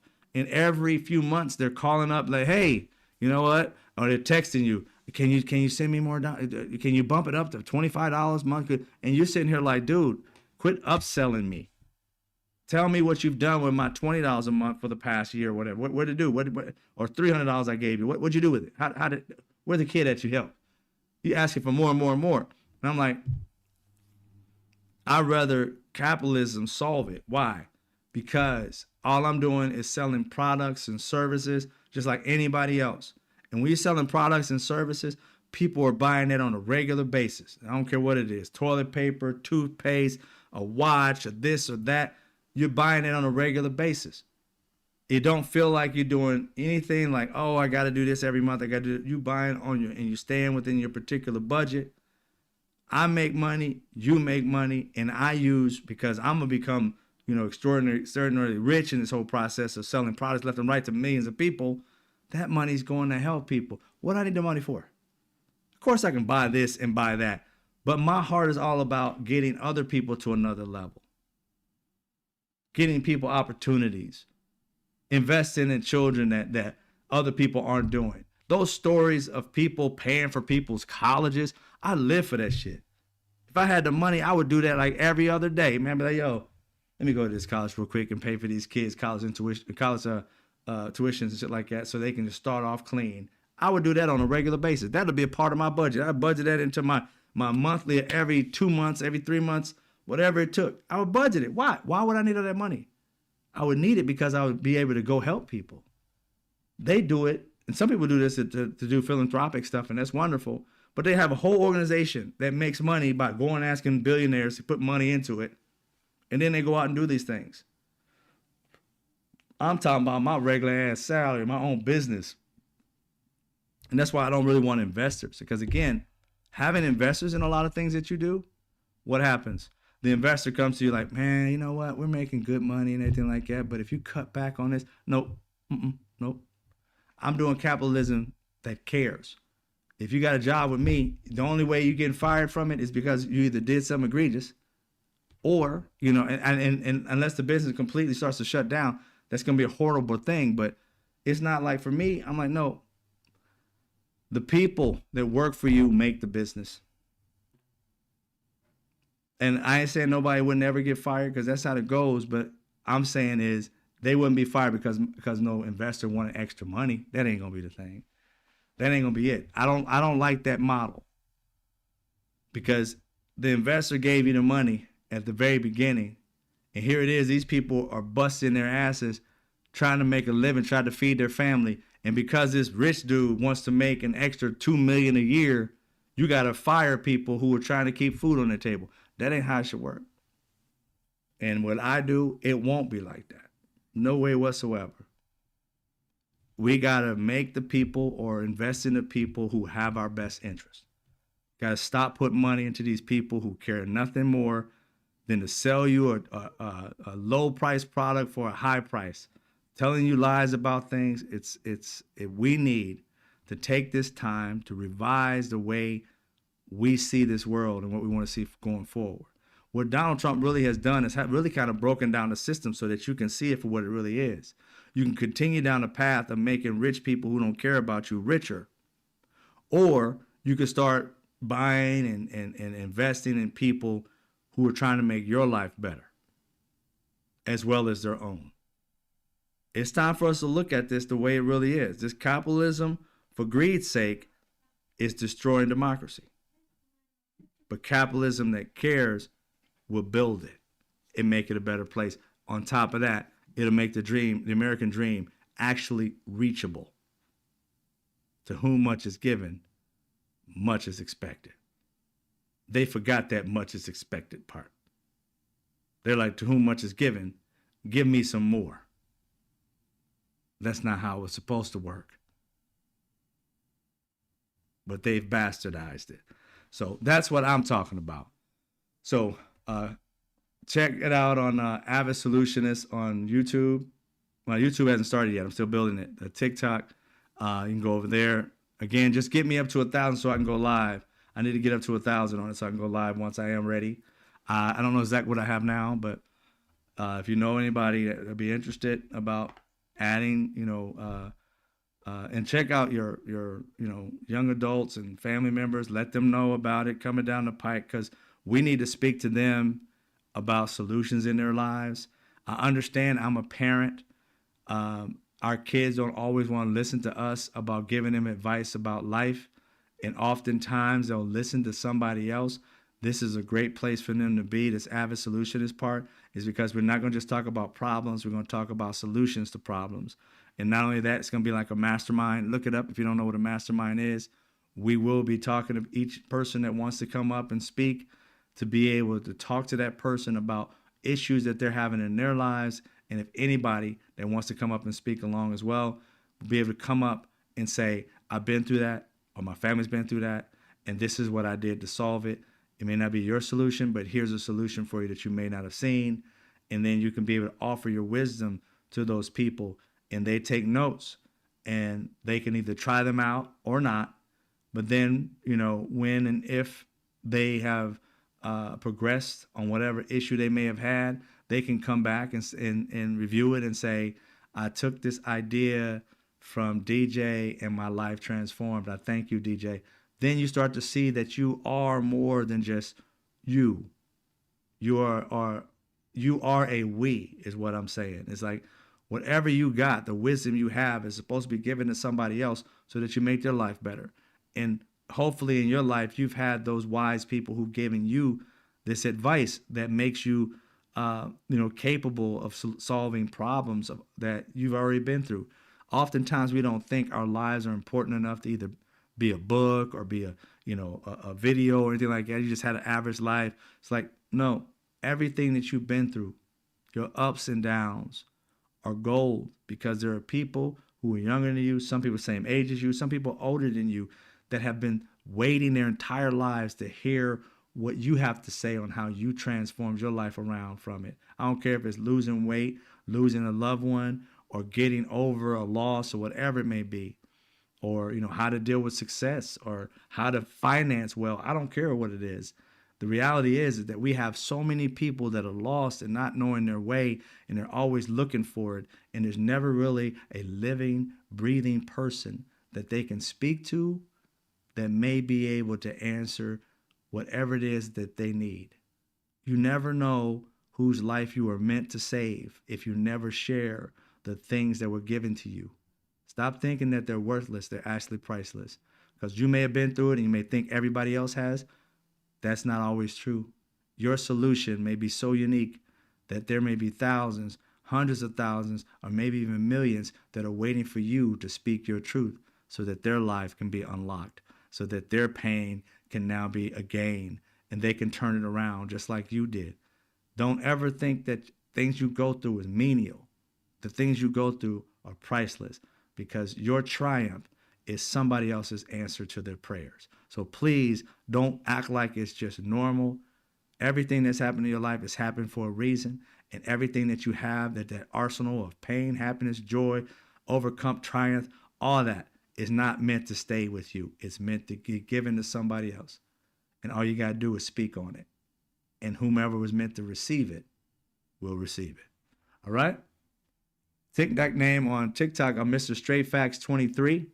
And then the other one that I'm getting ready to start, that one, Avid Solutionist. That's the one that's going to be all the solutions and things like that, and us talking about it. I got to get up to 1,000 to go live, and I want to go live on that as soon as I get it done. So if you guys haven't been there on TikTok, go follow it. Even if you ain't going to see it all the time, go follow it so I can get up to 1,000. So I'll give you the TikTok right here, Avid. And then I'll be finishing this at Solutionist. Right. And that's going to be on TikTok. And it's going to be like an @ sign. Right. Make sure I spell it right. That's going to be the TikTok one. And then on TikTok, Mr. Straight Facts is who I am. Mr. Straight Facts 23. Somebody stole my account. I used to have like over 200,000 or so. I'll probably be at 400,000 by now, but it is what it is. Mr. Straight Facts 23. That's on the TikTok side. Oh, you're very welcome, Vera. You guys have a great night. I do this every night, Monday through Friday. It depends on my life. 6 to 6:30 now is moving down. I've been trying to go from 5:30, but life is like really been kind of pressured. I've been doing a lot of stuff now, which is good. I'm not complaining, just saying. But anyway, those are the things that I have going, and I'm looking forward to it. You guys, I appreciate all what you do. You know how to support the show. You can become a member, subscribe to my channel if you haven't already subscribed to it. Then I have other ways you can support the show, and that is being like, you can see the PayPal, the Venmo. Most of it's Mr. Straight Facts. Zelle is my email, aeweaver@straightfactsnochaser.com. So those are the ways you can support me, and I appreciate it. And everything else, you know what it is. I'll see you guys tomorrow around the same time. As always, I'll see you when I see you.